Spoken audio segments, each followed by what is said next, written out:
focus on your usefulness. If you can figure out how you can be useful, helpful, of service, how you can move the dial, right? In Emerson's terms, to do something to kind of tweak it for one person, for one moment, to make that difference, then your usefulness can become your passion.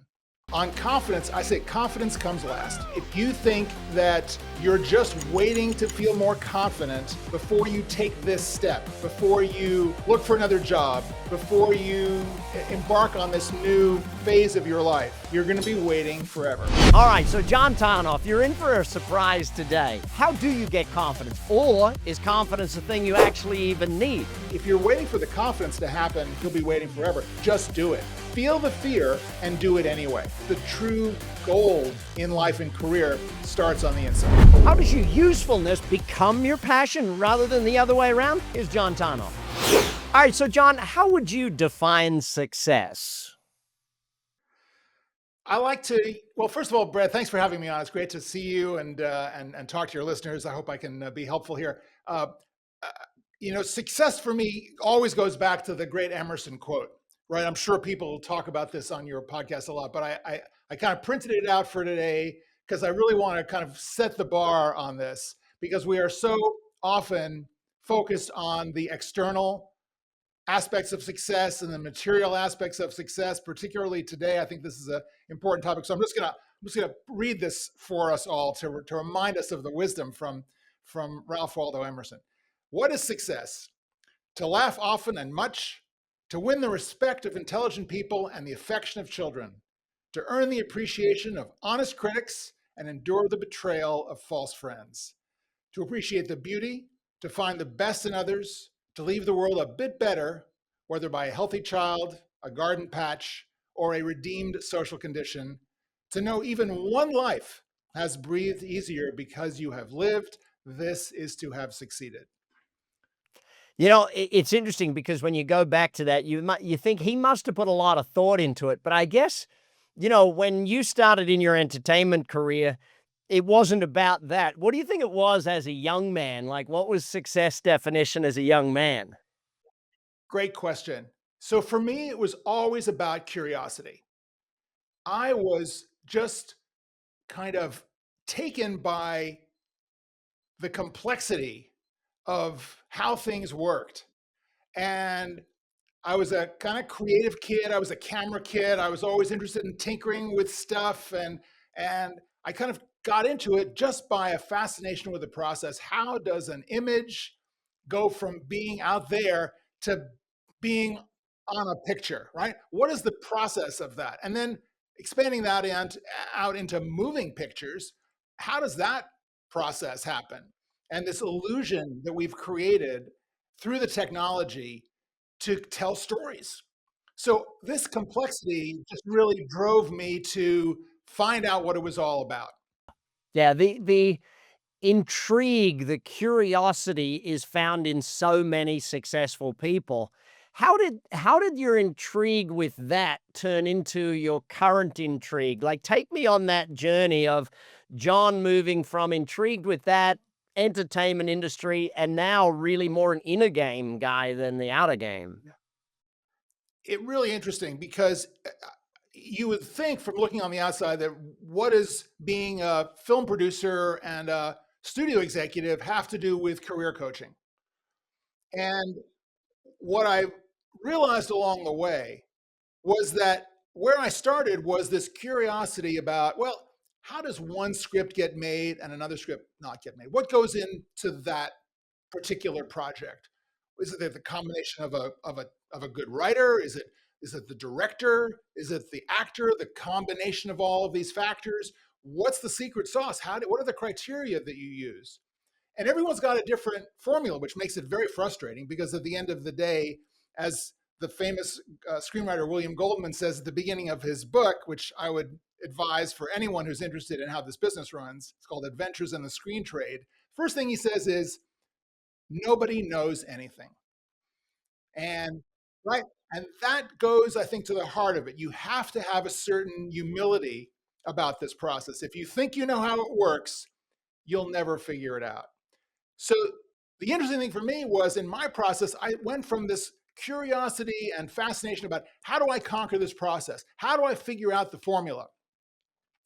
In the process of doing that, I was working with all these talented people. And I began to understand and kind of get interested in what was their process? How were they attacking these issues, right? Why was this writer more successful? This director, what was the vision there? Was it timing? Was it talent? Was it discipline? Was it that Woody Allen idea of success is just showing up? It's like 95% showing up. So over time, what I realized is that this fascination with the people began to become more important for me than my fascination with the projects or the content. And this came particularly true for me in my last big gig in the industry, which is at DreamWorks Animation. And I was there in the 2000s. That was and is a company that totally is dependent upon the talent of those individual artists and technologists to create those images, those stories. And my role there was a talent management role, really. And how does one person go from being a graduate out of art school to being an art director or a director of an animated movie? What is the arc, the evolution of their talent, of their awareness, of their ability to collaborate, to self evaluate, the discipline? All of those questions came into sharp focus as I was managing these teams. And when I left DreamWorks to go off and consult, I wasn't really sure what I wanted to consult. And I just knew that I was done being an executive and I wanted to do something on my own. I had had a startup in the 90s, so I knew what the entrepreneurial life was. I wasn't necessarily sure that I wanted to do a startup again, but I wanted to do something independent. And I wound up falling in to the career coaching practice because people were coming to me and I was talking about these questions. And look, the last 15 years has been just so changeable in the career space.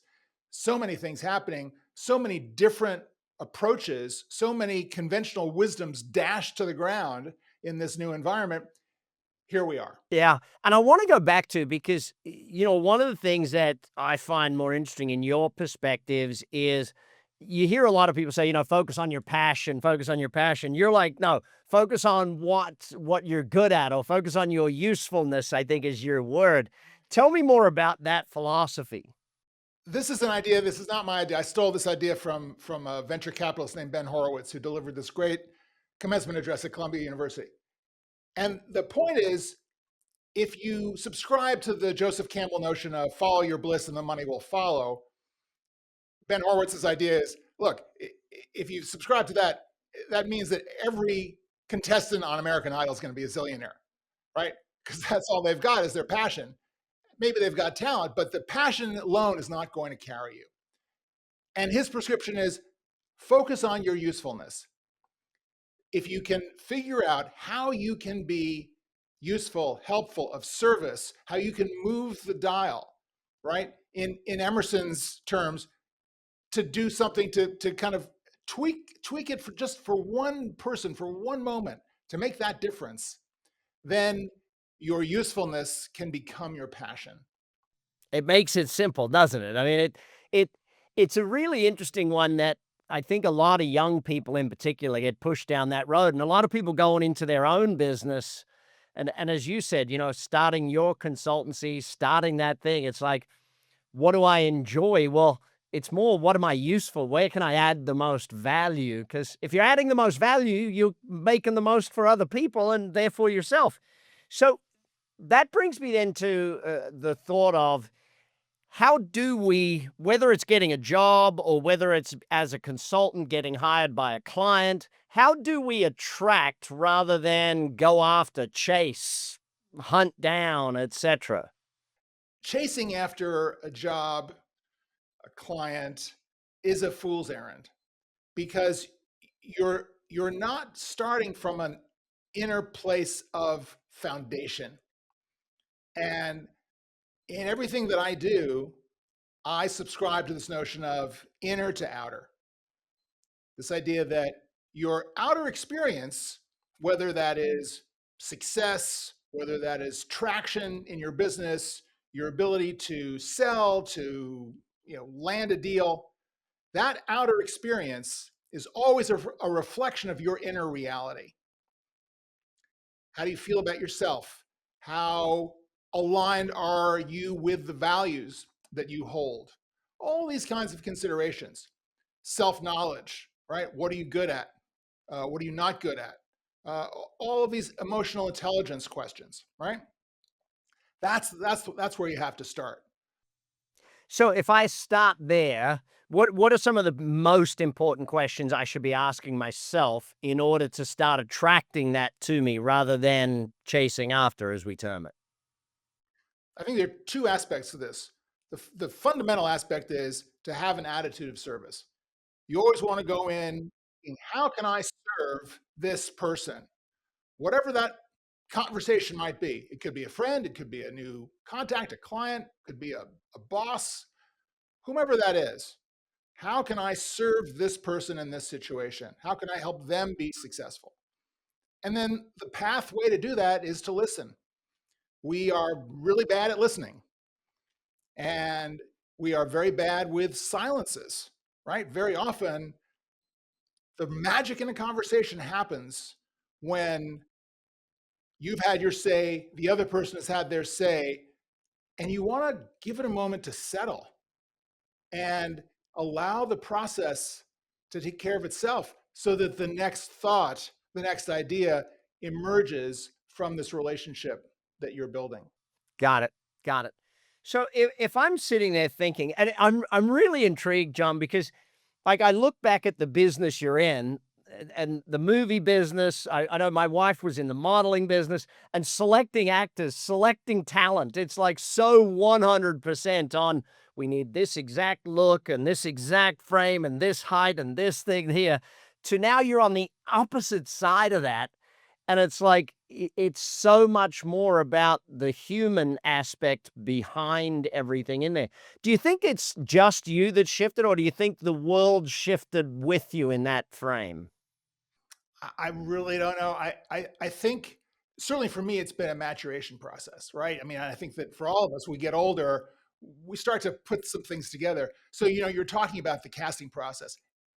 Look, the secret is everything is about casting, right? When you're in any kind of a situation, we look at casting in media, actors, all that as kind of this kind of hallmark process. But it's true in every situation. If you're building a team, it's all about casting, right? This is why someone may have a perfect resume that maps to the job description, but they're not the right fit for the role because you don't want to have a team where everyone is identical because you're going to miss all of the other things that you don't know, those known unknowns or unknown knowns, whatever that kind of famous set of expressions is. You want to have you want to have a diversity of backgrounds, abilities, attitudes, perspectives. You want to have a healthy interchange. You don't want everyone to be agreeing all the time. You want civility. You want people to have their say, but you want a difference of opinion, right? You want the person who doesn't talk a lot, but who in the meeting, you ask them for their position and they go, well, have you thought about this? And you go, oh my God, why didn't we think of that? Right? You want that person, right? So that's about casting, right? That's about understanding that people who agree with you are your weak spot. They're not your strong spot. So, I think that this has changed to your question. This has changed to a certain extent because the world has become so much more complex and has changed so fast, is continuing to change.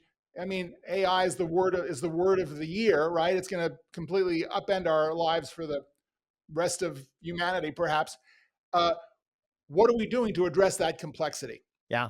Yeah. I think it's interesting, though, that you're trying in a world with such, uh, you know, how it looks and how the resume looks, what you're trying to get us to remind ourselves of is there a culture fit? Is there an inner fit? Is there a do these people get along type thing? How do you convince people of, you know, making the inner choice first rather than the outer choice? Like when someone's going for a job, they're looking for the highest pay. When someone's going to get themselves a contracting gig, they're looking at, well, this was going to pay me this much.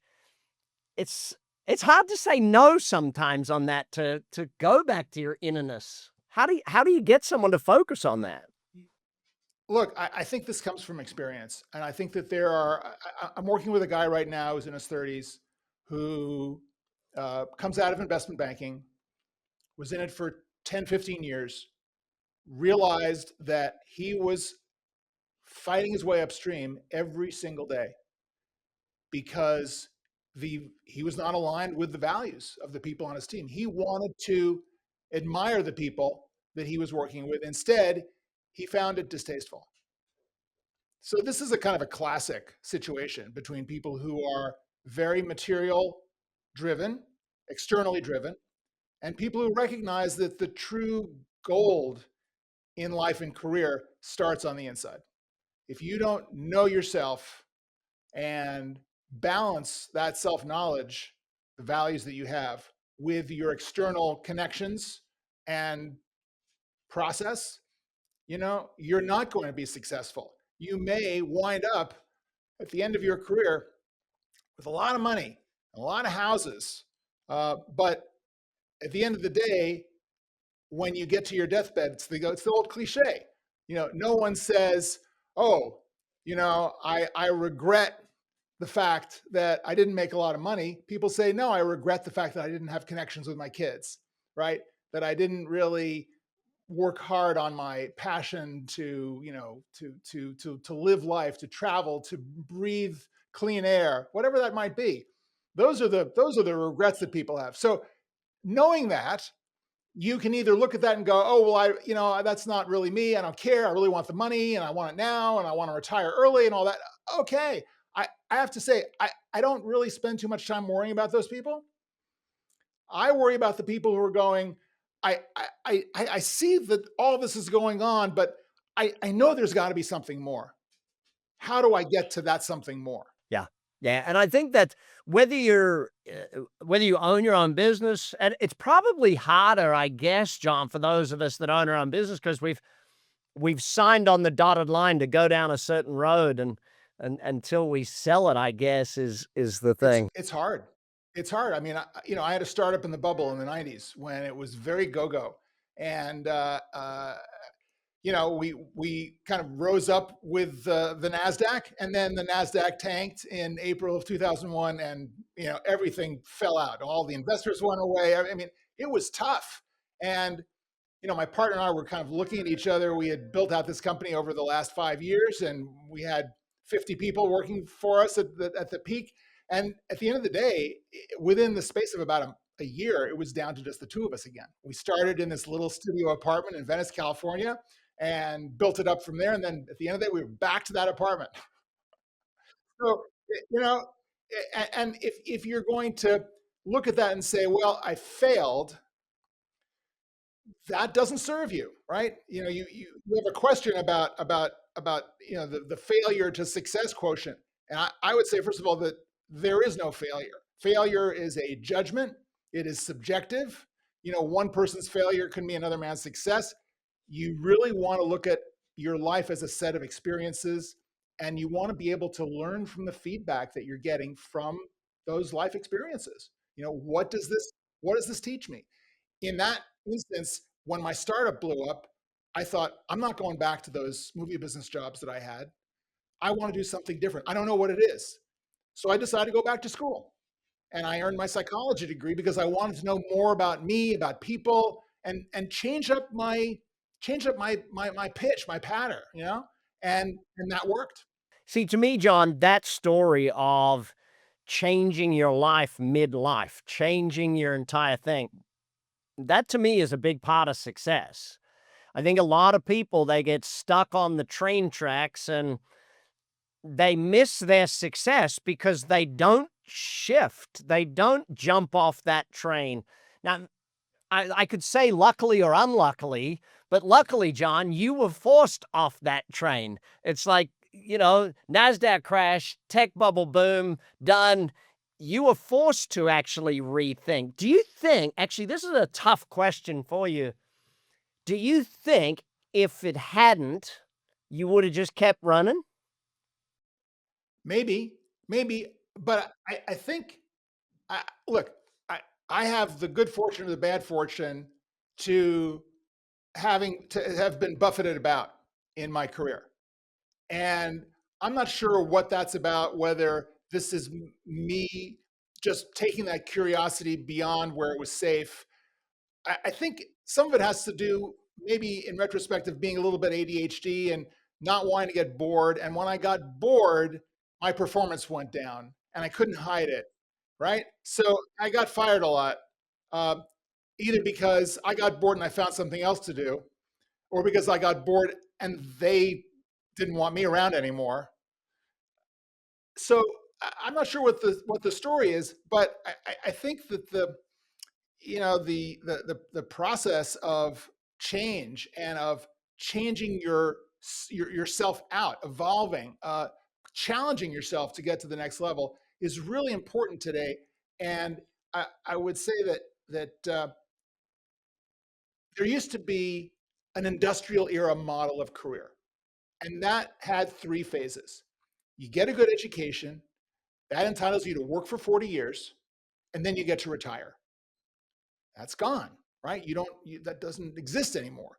We're working longer.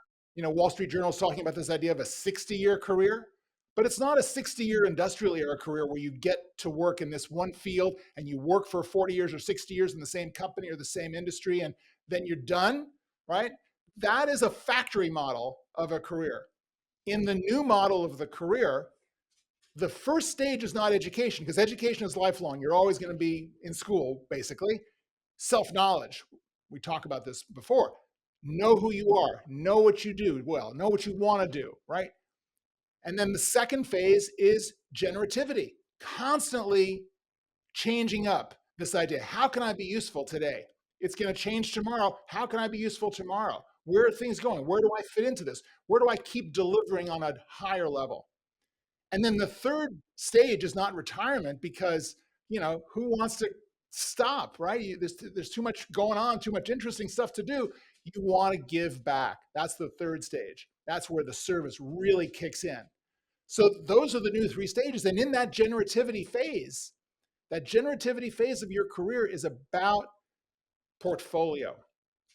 It's about working here, learning something else, taking a break, taking a sabbatical, raising kids, changing things up with your partner, maybe going back to school, maybe trying something new, prototyping different ways, having multiple streams of income. It's a different world, and we have to take advantage of that. Well, hey there, and thanks for listening. I've noticed that 78% of you are brand new, which means you haven't hit the subscribe button yet. By subscribing, you help us bring on even better guests, better quality content, and serve you better with even more podcasts. So please hit that subscribe button. It only takes a second. It makes a huge difference. If you support us, we're going to support your success and help you achieve big success together. I love that summary. Love it. So to change careers and stuff brings up the subject of confidence. You've got to, I don't know, your perception on this or your take on this is different to most people. Help me understand how you arrived at it, or maybe give me the concept and then tell me the story how you arrived at it. So, I'm a bit of a contrarian about a bunch of things. On confidence, I say confidence comes last, right? If you think that you're just waiting to feel more confident before you take this step, before you look for another job, before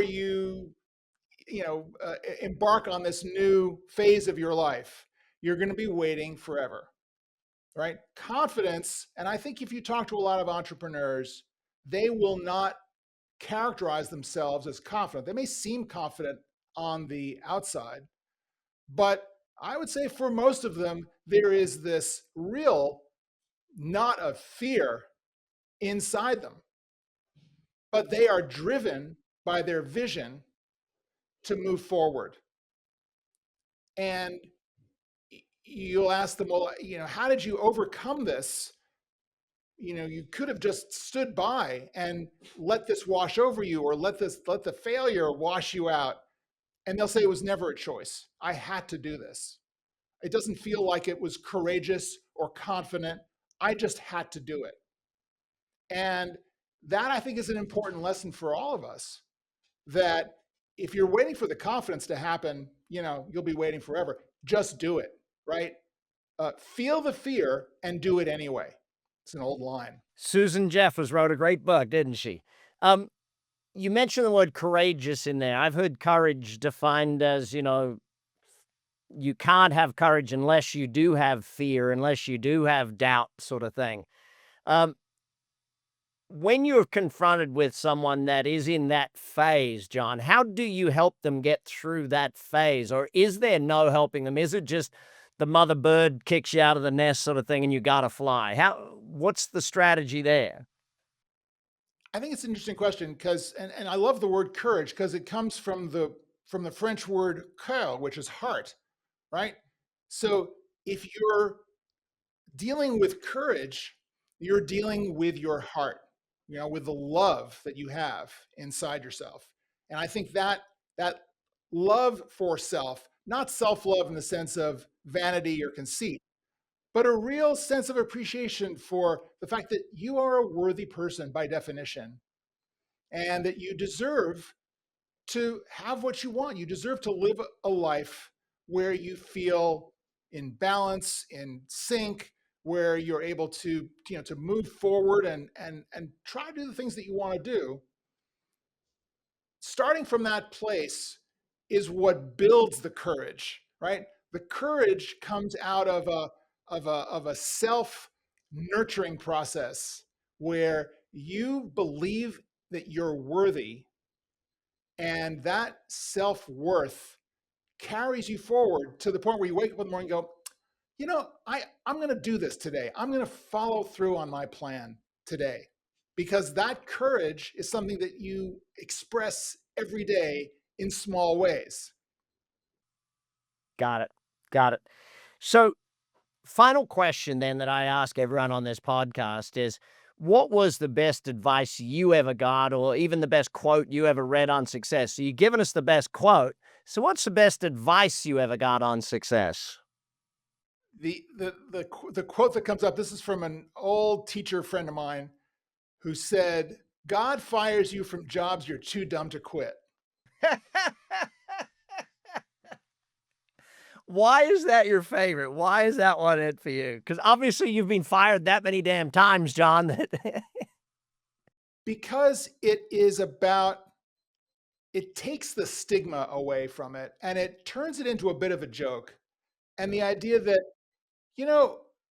whether it's God or the universe or whatever the forces are, what's going on in the world is much bigger than we are, right? We strive for so much control.